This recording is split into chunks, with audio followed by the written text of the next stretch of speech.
Hello guys, good evening. તો આજે છે નવરાત્રિનો 5મો દિવસ અને બ્લોગની શરૂઆત આજે કરી છે સાંજના 7:30 વાગ્યાથી, કેમ કે આજ સવારમાં ફ્રી નહોતા.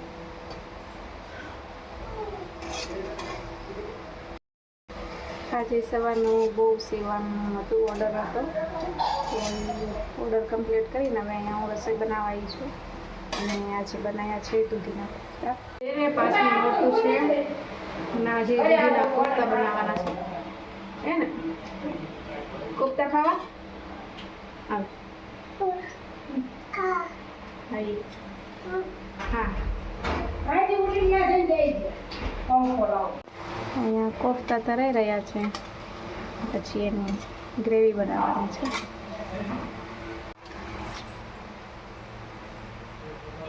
કોફતા ખાવા તેલ નથી, રાઈમાં થોડુંક જીરું નાખી દઈશું, લીમડાના પાંદડા,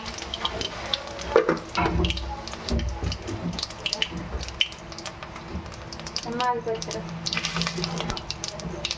એ બધા આપણે નાખવાની છે.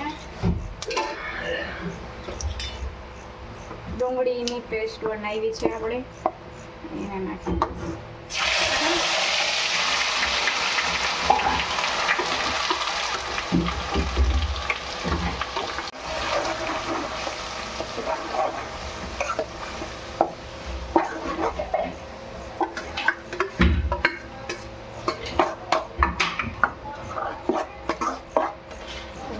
તમારે રોજ ભૂલાઈ જાય.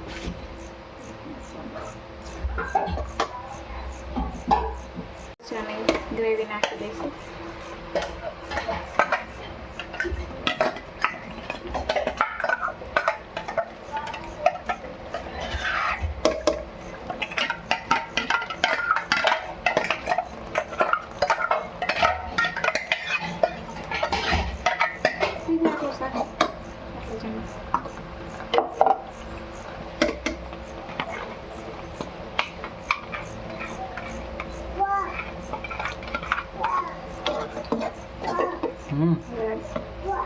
ડુંગળી મેં મસ્ત છે ને ચડી જવા દેવાની, પછી એમાં મસાલા નાખીએ.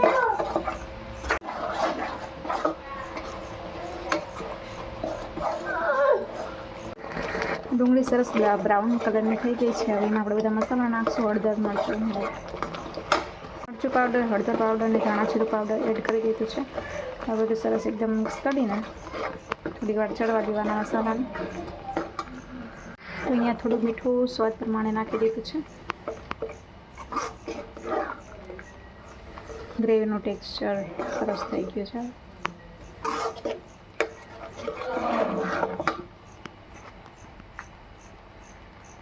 જરૂર પ્રમાણે આપણે પાણી એડ કરી દીધું છે.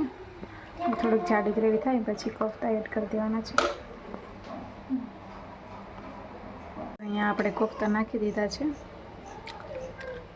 થોડીક વાર આપણે ચડવા દઈશું, પછી ઉતારી લેવાનું.